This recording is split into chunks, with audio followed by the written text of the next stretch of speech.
Ika-16 na edisyon ng pamosong Belenismo ng Tarlac na tinaguriang Belen, Capital of the Philippines. Formal nang binuksan, mahigit 50 Belen sa iba't ibang bayan sa Tarlac, instant attraction. Silipin sa ulat ni Jasmine Gabriel Galban. Nagningning ang makukulay at naglalakihang palamuti at Belen sa taunang Belenismo sa tinaguriang Belen, Capital of the Philippines. Mula sa disenyo hanggang sa ilaw, picture perfect at talagang masarap pasyalan ng buong mag-anak, lalo na ang mga bata at young at heart. Dahil na po kapag kuwari dadaan lang, galing ka sa school, tapos dadaan ka, makikita mo yan, di ba? Maganda naman po kasi po ngayon na lang po kami makakaranas na makanood ulit ng Belen.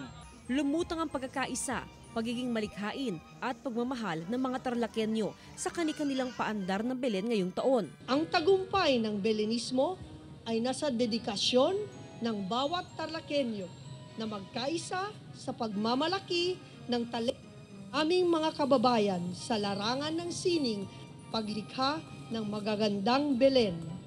Ang Belen na gawa ng AFP, bamboo-inspired na simbolo raw ng katangian ng bawat Pinoy na hindi nagpapatalo at sumusuko sa anumang laban sa buhay.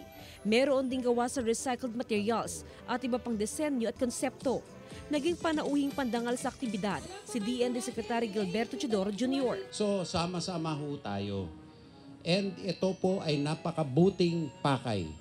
Hindi lang po dito, ngunit sa karatig pa lalawigan natin ng Pampanga, parol naman.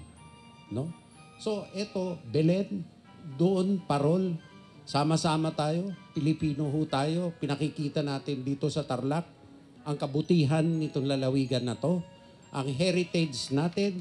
Nagdagdag din ng ningning ang isa sa mga bagong henerasyon ng sangre na si Sparkle Star Faith da Silva.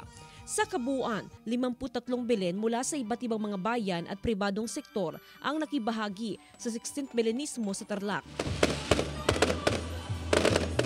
Jasmine Gabriel Galban para sa Mornings with GMA Regional TV.